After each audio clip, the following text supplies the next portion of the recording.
आज हम लोग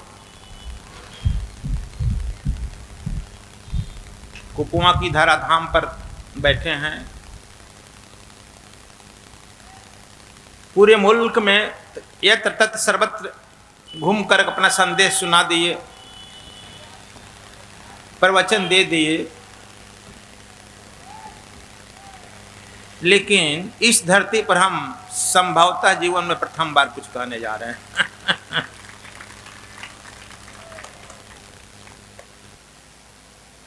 कहे कि प्रथम बार कहे कहने जा रहे हैं भाई। हमारे आचार्य संतोष जी पूछ रहे थे कि गुरु जी पूरे देश में तो बड़ा बड़ा आश्रम बना है, यहाँ छोटा बना है। कहे कि पीपल का पेड़ देखो यहाँ है आश्रम के सामने। पीपल का बीज बहुत छोटा होता है, जब उसको बो देता है तो उसकी डांडियां जो है देश विदेश फैल जाती है।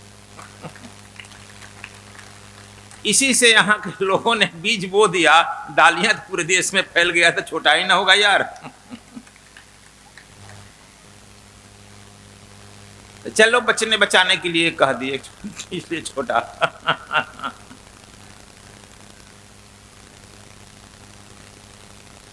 अभी हमारे यहाँ श्रोतागण उब भी गए हैं सुनने से,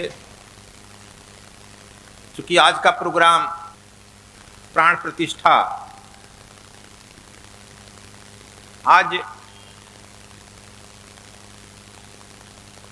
शुक्रवार दिनांक डेट 29/10/21/2021 शुक्रवार है। पुष्य नक्षत्र था 11:30 बजे तक। आप लोग पुष्य नक्षत्र महीना में एक बार आता है, नक्षत्रों का राजा पुष्य है। संयोग से पुष्य नक्षत्र में ही और शुक्रवार के दिन स्वामी आत्मादास जी का, जो हमारे परम गुरु हैं, की मूर्ति की स्थापना एवं प्राण प्रतिष्ठा किया गया। जिन लोगों ने भाग लिया वे भी धन्यभागी हैं, और मेरा बहुत बहुत धन्यवाद आशीर्वाद है। जो प्राण प्रतिष्ठा किए वो और धन्यभागी हैं। उनके और विशेष आशीर्वाद है।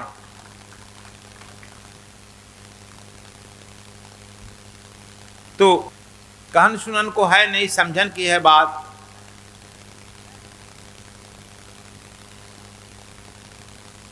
आज हम प्रवचन देने नहीं आए हैं, न इस गांव में प्रवचन देने, कुछ टेक्निक बताने आए हैं, विधि बताने आए हैं कि आप लोग अपने को समझो मैं कौन हूं। मैं सुना हूं एक शेरनी नदी की छलांग लगा रही थी। अभी तो तुमने सुना कि एक हरिणी ही छलांग लगाई, शेरनी भी छलांग लगाई। संजोग से उसका बच्चा जो है, गर्भवती थी, उसका बच्चा भेड़िया जो चल रही थी, भेड़ सब, भेड़ बकरी, समझ रहा है ना, भेड़ सी गोट, उसी के बीच में गिर गई। यह सृष्टि का नियम है कि बच्चे को जन्म लेते ही जिसको देखता है उसी को सर्वस्व मान लेता है। इसलिए जन्म का काल बहुत महत्वपूर्ण होता है। वह भी समझ गया कि भेड़ जो हैं यही सब हमारे भाई बंधु हैं। उन्हीं के साथ टहलने लगा, उन्हीं लोगों का दूध पीने लगा, उन्हीं लोगों की तरह में करने लगा, उन्हीं की तरह घास चरने लगा। बड़ा भी हो गया, जवान हो गया, लेकिन उन्हीं के साथ में करता, बात करता, टहलता, भागता। संजोग से जो उसका बाप था शेर, एक दिन भूख लगी, वह भी अटैक कर दिया भेड़ पर। जब भेड़ों पर अटैक किया तो सारे भेड़ तेजी से में करते हुए भागे। उसके बीच में ये भी में करते हुए भागा, बचाओ बचाओ बचाओ, भागा। वह शेर कहा कि अरे यार, ये तो सब भेड़ भाग रहे हैं, भागने की स्वभाव है। उसमें से एक जवान लड़का है, मेरा ही लड़का भूला है, कहीं वही तो नहीं है, वो क्यों भाग रहा है? शेर क्यों भाग रहा है? वह जो है छलांग लगाया बड़ा जोर से और भेड़ियों को छोड़ दिया, उसी को कान पकड़ लिया जोर से। वह भेड़ की तरह में करने लगा कि इस बार हम क्षमा मांगते हैं, हमको छोड़ दीजिए, हमारे माँ बाप देखिए चले गए, डरे भाग गए, हमारी माँ भी गई, बहन भी गया, भाई भी गया, हम बिना उनके रह नहीं सकते हैं, छोड़ दीजिए। अभी तू उनके बिना नहीं रह सकता है इतना। अच्छा, मैं कर रहा था, प्रार्थना कर रहा था कि आप शेर हैं, आप तो जंगल के राजा हैं, हमको छोड़ दीजिए। कहा कि तुमको आज छोड़ने वाले हम नहीं। कान पकड़कर नदी के नजदीक लाया, इधर पानी स्थिर था। कहा कि जरा इसमें अपना चेहरा देख। चेहरा देखा, फिर लेकिन रोए जा रहा था कि हमारे मम्मी चली गई, पापा चले गए, भाई चले गए, दादा कहाँ चले जाएंगे, मैं कैसे रहूंगा? आप हमको ही पकड़ लिए, कौन हमारा पाप है पूर्व जन्म का? कहा कि पाप है, पहले अपना चेहरा देख। चेहरा देखा, कहा कि मेरा देख। कहा कैसा तुम्हारा चेहरा लग रहा है? कहा कि चेहरा तो आप ही की तरह लग रहा है। मेरे ही तरह लग रहा है। तो आज जो जिसको अपने माँ बाप कह रहा है, यदि उनका लड़का रहता तो ऐसा लगता ना बच्चा? तो कहा कि हाँ। कहा कि जरा मेरे नजदीक आया, डरते डरते आया, कहीं आप शेर है, खा मत जा। आया, कहा कि जरा हमारे तरह बोलो, गरजो जोर से। कहा कि हाँ आप शेर हैं, मैं भेड़ हूं, मैं कैसे गरजूंगा? कहा जो कह रहा हूं कर, तर्क मत दे, पीटूंगा तुमको। कहा पीटिएगा? बाप रे बाप, शेर पीटेगा? जोर लगाया, बड़ी ताकत अंदर से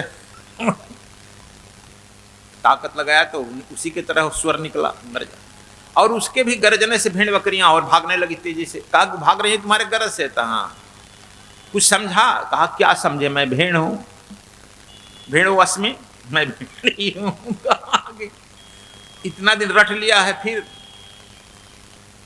तुम देखो हमारा चेहरा लग रहा है, तू हमारा ही पुत्र है, तुम भी शेर है, तुम भेड़ नहीं हो, तुम जंगल के राजा। और अपने स्वभाव को समझ लो, तू जंगल के राजा हो, तू अपने स्वभाव को समझ लिया कि भेड़ है, तो भेड़ बकरी की तरह भाग रहा है। तो मैं भी आप लोगों को यह समझाने आया हूं कि आप भी उस परमपिता परमात्मा के पुत्र हैं। वह राजा सम्राटों का सम्राट है, तो उसका पुत्र दरिद्र कैसे हो सकता है, दीन कैसे हो सकता है? आप भी सम्राटों के सम्राट। तो आप अपने स्वरूप को केवल पहचाने जाने। सदगुरु केवल बताने आता है, आपको पहचान कराने आता है। और वह कहता है कुछ, सदगुरु जनाता है तो कहता है कि उसको जान कर चलो, आंख भेड़ की तरह बंद करके मत करो, कुछ जानो तब चलो, कुछ जान कर चलो, कुछ मान कर चलो। अब तुम्हारा पिता कौन है यह समाज कह देता है तो मान लो, लेकिन आत्मा के स्वरूप को कुछ जान कर चलो, परमात्मा के स्वरूप को जान कर चलो, कुछ जान कर चलो, कुछ मान कर चलो, और जो बचता है वह सदगुरु के चरणों में समर्पित करके चलो। फिर तुमको चिंता कैसे होगी? चाह गई चिंता मिटी मनवा भया बेप्रवाह, जाको कुछ न चाहिए सो शांसा। तो देखो हम यह कह रहे थे कि हम लोग, अभी आदिश्री जी आपको कथा सुना रही थी, हम किसी भी देवता का प्रार्थना करें, पूजा करें, हालांकि मैं खंडन नहीं करता हूं, आप लोग अदरवाइज मत लीजिएगा, हम लोग किसी चीज का अदरवाइज फटाफट ले लेते हैं। देवता के पूजा से आपको अष्टसिद्धि नवनिधि मिल सकती है। इस जगत में आप सब कुछ प्राप्त कर सकता है जो आपको चाहिए, लेकिन आप परमात्मा पद को नहीं प्राप्त कर सकता है, आप मुक्तत्व को नहीं प्राप्त कर सकता है। यह मैं अपनी बात नहीं कह रहा हूं, शंकर जी से भी पार्वती पूछी है कि आप ठीक ठीक बताइए मैं पूजा किसकी करूं। स्कंद पुराण में स्पष्ट है शंकर जी ने कहा है कि पूजा मूलम गुरु पदम, पूजा तो गुरु के पैर की होती है। अच्छा, पूजा मूलम गुरु पदम, ध्यान किसकी करूं? ध्यान मूलम गुरुर मूर्ति, ध्यान तो गुरु की मूर्ति की होती है। पूजा मूलम गुरु पदम, ध्यान मूलम गुरुर मूर्ति। मंत्र कौन सा जाप करो? मंत्र मूलम गुरुर वाक्यम, मंत्र तो होता है जो गुरु कह दिया वो मंत्र होता है। अरे प्रभु, तब मुक्ति कैसे होगी? तो मोक्ष मूलम गुरु कृपा। यह पार्वती जी से शंकर जी ने कह दिया, यह पूरा श्लोक बन गया स्कंद पुराण का। पूजा मूलम गुरु पदम, ध्यान मूलम गुरुर मूर्ति, मंत्र मूलम गुरुर वाक्यम, मोक्ष मूलम गुरु कृपा। मैं अपनी बात कहूंगा तुम लोग काटकूट करेगा, तर्क करेगा। चूंकि पार्वती के गुरु नारद थे, कहीं नहीं कहे कि मेरी करो, ओम नमः शिवाय कहो। भगवान कृष्ण कहीं नहीं कहे गीता में, मैं 18 अध्याय गीता पर अब किताब लिखता नहीं हूं, बोल देता हूं। बोला हूं शायद आपको होगा, 9 अध्याय 9 वॉल्यूम में आया। देखिए हमारे ये पायलट बाबा के शिष्य बैठे हैं, पायलट बाबा को वो किताब हमारा वो लिए पढ़े, 9 वॉल्यूम में है, 500 पृष्ठ का। बोले भगवान कृष्ण कहीं नहीं कहे ओम नमो भगवते वासुदेवाय कहो, कहीं नहीं कहे हैं ओम नमो नारायणाय कहो।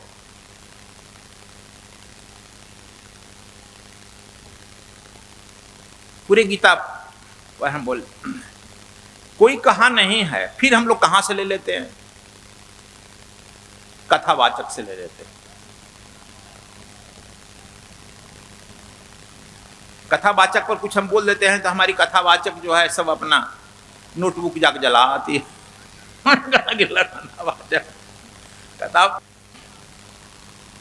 कथावाचक के पास रेडीमेड उत्तर होता है। रेडीमेड का दुकान देखा है?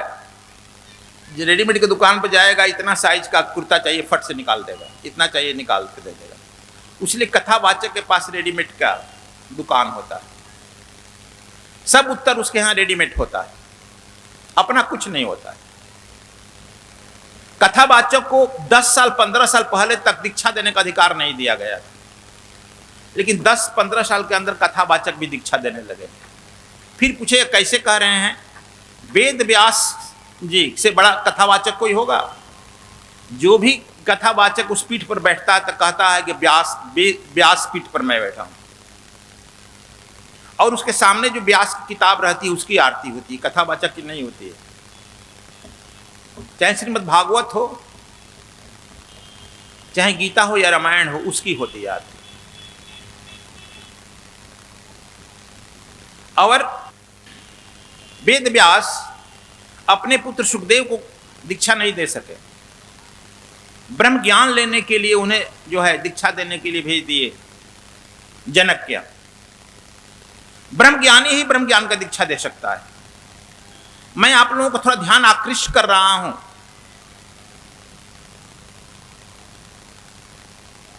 सुखदेव के यहां भेज दिए। जब तक से आप दीक्षा नहीं लेते हैं, भारतीय वाङ्मय में एक राम खिलावन पांडे हुए हैं, बहुत बड़े विद्वान दार्शनिक, भारतीय दर्शन पर किताब लिखे हैं, 500 पृष्ठ का बहुत बड़ा लिखे हैं। वे लिखे हैं कि भारत में वर्ष में जात पात पहले भी नहीं था, लेकिन वह जो है दीक्षा के आधार पर उनको बांटा गया। जो दीक्षा नहीं लेता था उसे शूद्र कह दिया गया, चंडाल कह दिया गया और बाहर छांट दिया गया। रविदास ने दीक्षा लिया तो उनकी भी शिष्य मीराबाई बने। हमारे यहाँ भारत में एक परंपरा थी कि जो दीक्षा नहीं लेता था उसको मंदिर में प्रवेश करने का निषेध कर दिया गया था। यज्ञ नहीं कर सकता है, तीर्थ यात्रा नहीं कर सकता है, दान नहीं दे सकता है, वह आदमी अशुद्ध है। कबीर साहब ने बड़ा कठोर शब्दों में कहा, सदगुरु के परिचय बिना चारू वर्ण चमार। जब तक से वह सदगुरु के शरण में नहीं गया, चाहे जिस वर्ण का है वो चमार। हम लोग जो हैं दीक्षा नहीं लेते हैं, मन ठीक उस विधि को नहीं जानते हैं, मंदिर बना लेते हैं, मस्जिद बना लेते हैं, गुरुद्वारा जो भी बना लेते हैं, और उसमें चले जाते हैं, किताब कहीं से खरीद लेते हैं और पाठ शुरू कर देते हैं, श्री गुरु चरण सरोज रज निज मन मकुर सुधार। मेरे यहाँ आते हैं, हम कहने कि बस बस यहीं रुक जाओ, आगे बढ़ने की जरूरत नहीं है। तुलसीदास क्या लिखते हैं बच्चा? श्री गुरु चरण सरोज रज, यहां से शुरू होती है। यह श्री गुरु तो तुम याद कर लिया। यह अयोध्या कांड की पहली चौपाई है। अयोध्या कांड की पहली चौपाई को तुलसीदास ने हनुमान चालीसा के पहले प्रथम बार लिख दिया। श्री गुरु चरण सरोज रज निज मन मकुर सुधार, वरणउ रघुवर विमल जस जो दायक पलचार। हो गया, पूरा हो गया। हनुमान जी का नाम नहीं आया, लेकिन हनुमान चालीसा शुरू हो, पूरा हो गया, खत्म। श्री गुरु का चरण रूपी रज से मन रूपी दर्पण को साफ कर लो, और दर्पण जैसे ही तुम्हारा मन रूपी दर्पण साफ हो गया, फलदायक चारों फल मिल गया। क्या अब तुमको कौन सा फल चाहिए? अर्थ धर्म काम और मुक्ति तो पा गई, आगे पाठ करने की जरूरत? तुलसीदास तो टेक्निक बता दिए। आज तुम लोग किताब खरीद करने ले जाता है। हमारे यहाँ आता है, गुरुजी हम पाठ करते हैं, हम कुछ होता ही नहीं है। कहा तुम जिंदा है, कम है क्या? तो हमारे यह रोग हो गया, यह हमारा व्यापार फेल हो गया, तुम जिंदा है, यह कम नहीं है। मैं उस तुलसीदास के हनुमान चालीसा में आगे भी लिखा है, जय जय हनुमान गोसाई कृपा करहु गुरुदेव की नाई। ये भी तू पाठ करता है ना? तो हाँ करते, ये याद ही है। कहा कि हनुमान जी के गुरु नरहरिदास थे। लोग कहते हैं कि नरहरिदास जो है हनुमान जी के अवतार थे, इसलिए वो कह रहे हैं जय जय हनुमान गोसाई कृपा करहु गुरुदेव की नाई। आपकी कृपा बहुत तरह की है हनुमान जी, हमको और सब कृपा नहीं चाहिए। तो कौन तरह कृपा है? लंका में गाय तो बाएं हाथ असुरन को मारे, दाहिने हाथ संत उबारी, अभी तो कृपा है। पिटापट भी तो कृपा है ना। कुछ राक्षसवन के पोछ में बढ़ करके ऊपर नीचे पटा दिए, वो भी तो उनकी कृपा ही है ना। या जी कृपा है कि नहीं है? नहीं है, यह भी उनकी कृपा ही है। काल ने में जो है दीक्षा दे रहा था हनुमान जी को, कहा कि पहले दक्षिण में ले ले, यह भी उनकी कृपा ही है। तुलसीदास संत हैं, विद्वान हैं, इसलिए कहते हैं कि ऐसा कृपा हमको मत करिएगा। अब तू कैसा कृपा कर रहा है? तब कैसा कृपा कीजिएगा? मेरे गुरु नरहरि के तरह कृपा कीजिएगा।